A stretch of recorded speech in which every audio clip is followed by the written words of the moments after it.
I am thrilled to present to you COINCIDENCIA. This is my coincidence routine. After shuffling the cards legitimately, cutting the cards legitimately, selected cards match randomly from the pack.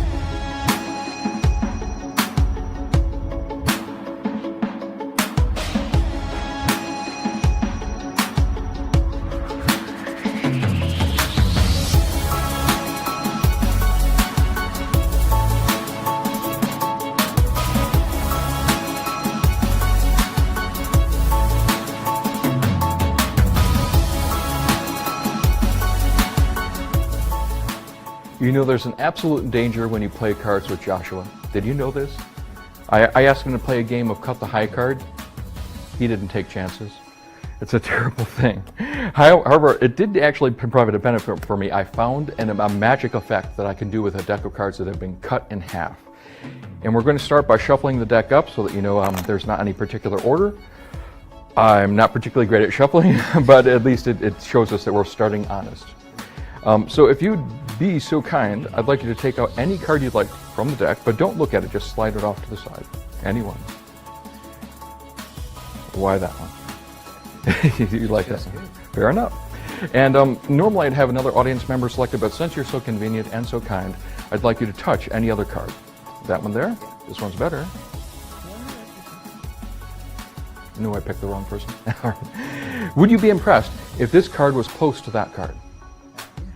Well, at the moment it is, but let's see if the value is actually close. In this case, it happens to be a diamond, a number card, and a 9 of diamonds. Do you think you got close? I'm feeling kind of lucky. If I were you, I'd consider playing the lottery, because if you had selected a card even one card away, you'd end up on the Jack of Hearts. Maybe that was just a coincidence. So let's give it another try. I'll give the cards another cut, and I'll give them another shuffle. That way you can see I'm not starting out with any extra help.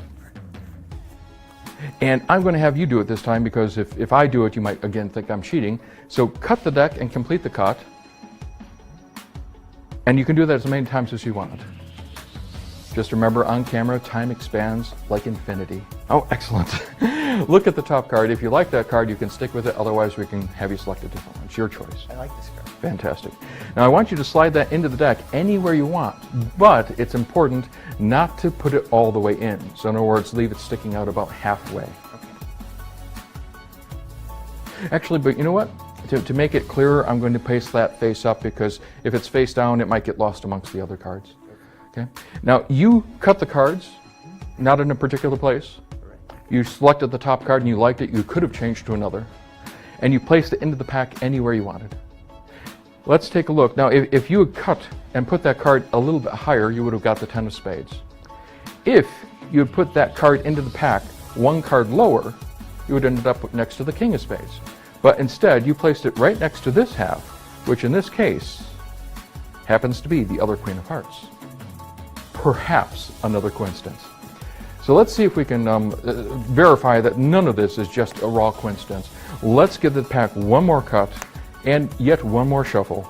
And this time I'm going to deal the cards out in the order that fate has decided to put them in, because I don't have control of the cards. This is something that fate or chance, whatever you'd like to call it, has left us with. So I'm going to deal the cards down one by one, but into two piles.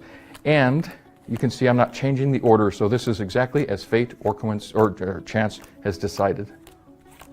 Fair? Fair. We also need to have a card selected. So instead of me going through or having you cut cards, I want you to get a card that you really like. So I will spread them all out. You can take it out.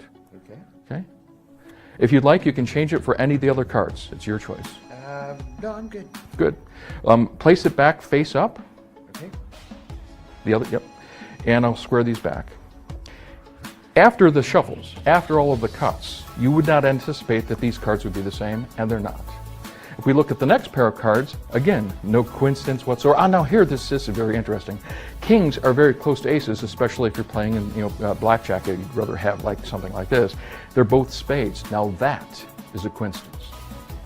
We look. Now look, another set of spades, but not the same value. They're a little bit farther apart, so less of a coincidence. We look, oh, now two aces, but the wrong suits. We keep on going. You notice that sometimes there's a little bit of a coincidence, and sometimes none at all. But you ended up selecting the King of Hearts. You didn't want any of the other cards. And after all of the shuffles, wouldn't it be really odd that if the King of Hearts with the other half of the other shuffle deck matched? Now that is a coincidence. Now I realize that after doing this, it looks like coincidences are just happening everywhere. It could also be that this is magic. If it was magic, I wouldn't have to worry about coincidence. I'd just make it work. After all of the shuffles, after all the cuts, magic would make these two cards match. So we have both B10s of diamonds. The next, the 9 of hearts, is exactly the same, then the King of spades, then the Queen of spades, then the Ace of spades, then the 10 of spades, then the Ace of hearts, the Jack of hearts, the 9 of clubs, and finally, the Jack of clubs. And that is coincidencia.